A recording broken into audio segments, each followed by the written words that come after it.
हाँ भाई, चुनाव आयोग सारी हेकड़ी धरी की धरी रह गई ना। ये जो मनमर्जी चल रही थी बिहार में, उस पर रोक लगी गई ना।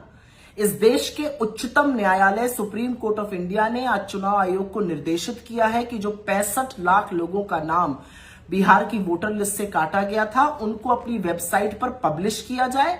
सिर्फ नाम ही नहीं पब्लिश होंगे, वो काटे क्यों गए थे और किस नियम के तहत काटे गए थे, ये भी बताया जाए। यही नहीं, ये जो सारी लिस्ट, सारी सूची है, ये डिजिटल फॉर्मेट में पब्लिश की जाएगी, जिससे कि उसकी पब्लिक जांच हो सके। तो यही तो मांग रहे थे नेता प्रतिपक्ष राहुल गांधी, बार बार यही तो कह रहे थे कि साफ सुथरी वोटर लिस्ट के लिए डिजिटल फॉर्मेट जरूरी है, जिसका पब्लिक ऑडिट हो सके। सुप्रीम कोर्ट ने और भी एक आगे बढ़कर बात कही। सुप्रीम कोर्ट ने कहा कि आधार को मान्य दस्तावेजों की सूची में शामिल किया जाए।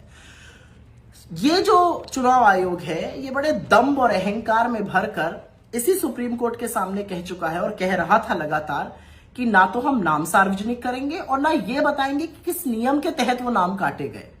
तो ये मेरी मर्जी लोकतंत्र में नहीं चलती है चुनाव आयोग जी। आपको नाम भी बताने पड़ेंगे, किस नियम के तहत कटे वो भी बताने पड़ेंगे, क्योंकि कितने ही मृत लोगों को आपने जीवित कर दिया है और जीवित लोगों को आपने मार दिया है।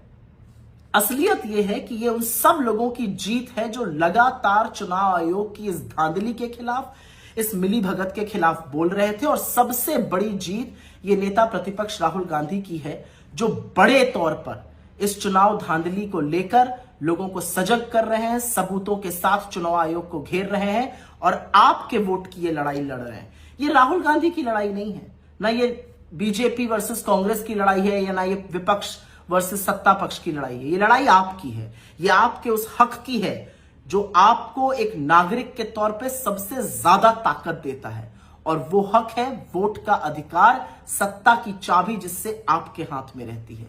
उसके साथ धांधली की जा रही है, उसके साथ खिलवाड़ किया जा रहा है। इसलिए आज का सुप्रीम कोर्ट का यह निर्देश अत्यंत जरूरी हो जाता है कि जो 65 लाख लोग मनमर्जी से काट दिए गए थे, नाम तो आपको बताने पड़ेंगे और नियम भी दिखाने पड़ेंगे।